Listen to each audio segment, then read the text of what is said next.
Sound of a single, melancholic piano key repeating, then fading into a subtle, crackling vinyl record effect. Honestly, darlings, one simply cannot fathom the depths of disappointment until one has encountered the Hyatt Regency Savannah. Savannah, it's not merely a hotel. It's an existential crisis disguised as hospitality. You see, my grandmother, bless her eternally stylish soul, she adored Baroque wallpaper and considered beige a personal affront, always told me, a home, little sparrow, is not merely shelter, it's a reflection of the soul. And this establishment, it reflects a soul actively attempting to escape its earthly vessel. I digress. It began, as all tragedies do, with the promise of escape. A spontaneous decision, you understand. Father, ever the pragmatic barrister, frequently gifts me these little jaunts. Cultivate your character, darling, he'd say, smoothing his cravat. Broaden your horizons, as if a weekend in Georgia could possibly compete with summers spent debating Proust in the Côte d'Azur. But one appreciates the gesture. A sigh, heavy with world weariness. The booking itself was innocuous enough, a standard room, 2 months in advance. A king-sized bed, non-negotiable, naturally. A girl needs her space, doesn't she? It seems I should have anticipated the first fissure in this crumbling facade of luxury. Upon arrival, after a positively agonizing wait, they inform me a king is unavailable. A double, they offer. A double.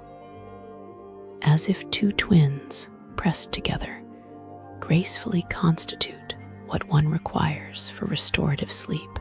Imagine, if you will, the sheer audacity.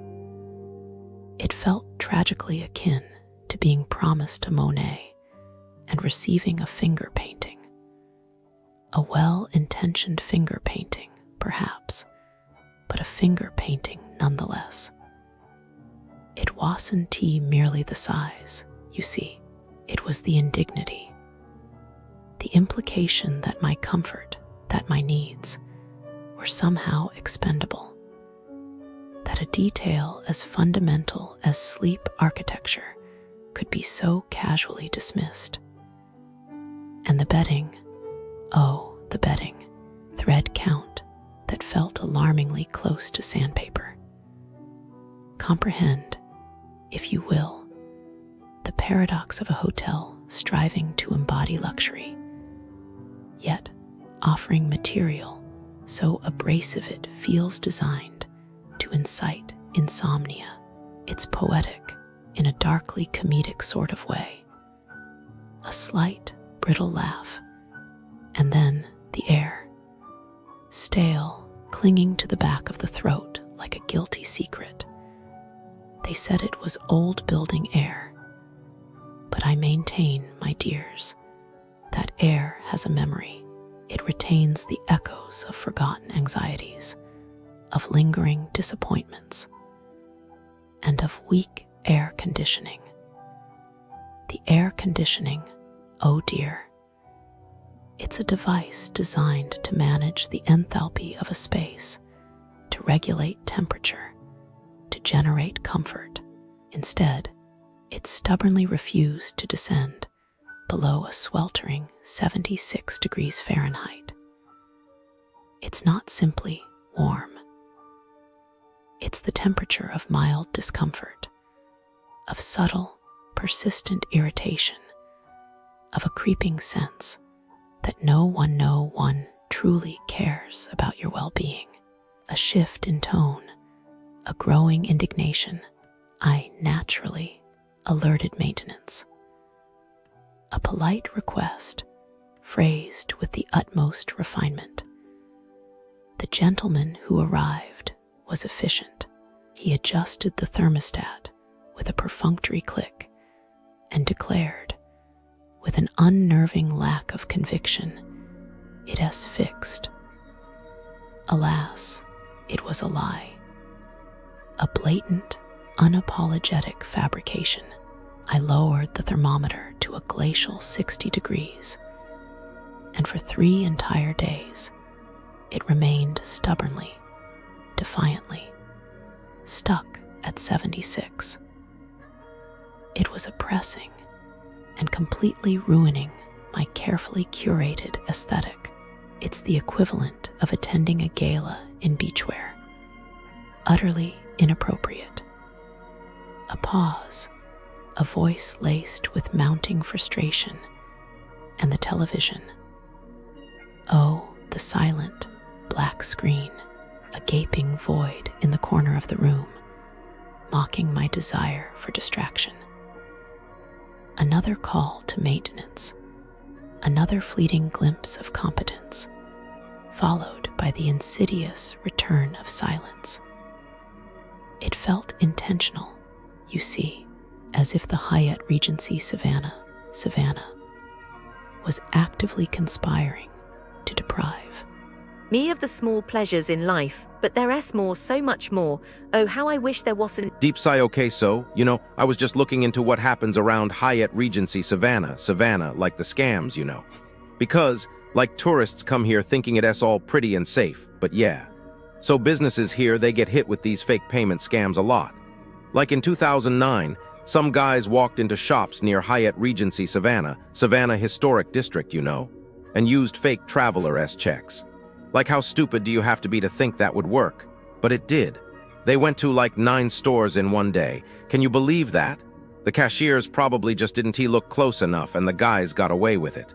I bet they just kept doing it until someone finally noticed. And then what?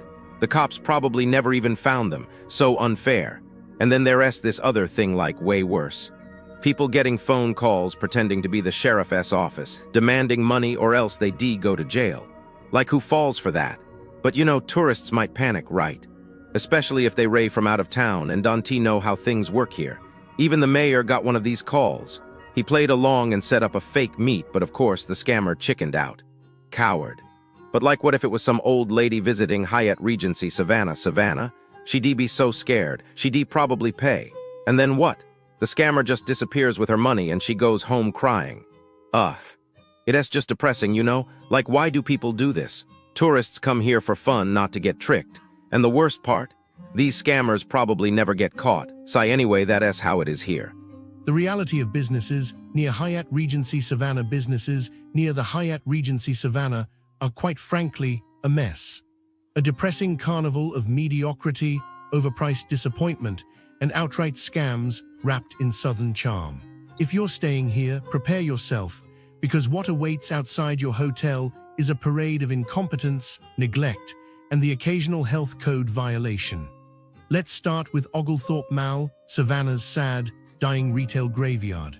Shopping centers nearby are decaying relics of better days, where the only thriving businesses seem to be roaches and sketchy parking lot encounters. Visitors report security guards who harass them more than protect them, asking invasive questions about disabilities, stalking shoppers, and doing absolutely nothing about actual theft. One woman had her belongings stolen, only to be told that corporate policy prevents them from sharing surveillance footage with police. The food court, a wasteland of limp fries and despair. And let's not forget the mall's bizarre obsession with photographing guests in the parking lot like some dystopian surveillance state. If you need retail therapy, drive somewhere else. Then there's Spa Bleu, where relaxation goes to die. Spas near the Hyatt should be a sanctuary. Instead, this one is a masterclass in how to ruin a special occasion. They cancel appointments last minute, refuse refunds even in emergencies, and serve facials that leave customers with rashes instead of radiance. One couple arrived for a Mother's Day massage only to be told, without apology, that their reservation was given away. Another guest was charged $250 for a service she never received, then ghosted when she demanded her money back. The staff, cold, unapologetic, and seemingly allergic to accountability. If you want a massage without the emotional damage, stay in your hotel bathtub. Hungry, the Grey promises fine dining but delivers pretentious scraps disguised as art. Restaurants in this area love overcharging for tiny portions, and the Grey is no exception. Imagine paying $400 for 3 olives, a sad radish, and fish that tastes like wet cardboard. Guests report being packed in like sardines, breathing in strangers' breath more than their own food's flavor. If you enjoy being treated like an inconvenience while paying luxury prices, congratulations, this is your spot. Otherwise, Waffle House has better service. Alligator Soul Restaurant makes you question whether the soul in its name refers to the food or the customer's will to live after eating there. This basement-level disappointment serves cold gumbo, lies about having bread, then sells it to other tables anyway, and once took an hour and a half to deliver a single entree. One grieving guest was publicly accused of being drunk by staff who then mocked them as they left in tears. The steaks, occasionally good when they're not mysteriously removed from the menu. The management, a masterclass in indifference. Nightlife. Club 1 is where dreams of a fun drag show go to die. Bars nearby should be lively. Instead, this one is a dumpster fire of weak drinks, hostile bouncers, and performers who publicly humiliate guests. One bride was mocked relentlessly by a host until she cried. Another group was told they couldn't enter because a bouncer failed basic math, and the seating, falling apart, sticky, and possibly biohazardous. If you want entertainment, watch a YouTube video in your hotel room. Even a simple coffee run is a gamble. The Paris market sells stale pastries at tourist trap prices, offers espresso drinks with ice as a luxury upsell, and forgets orders so often you'd think they're running a prank shop. One barista charged a customer for ice, then argued about it. The French charm, nowhere to be found, just overpriced trinkets and regret. And finally, Alley Cat Lounge,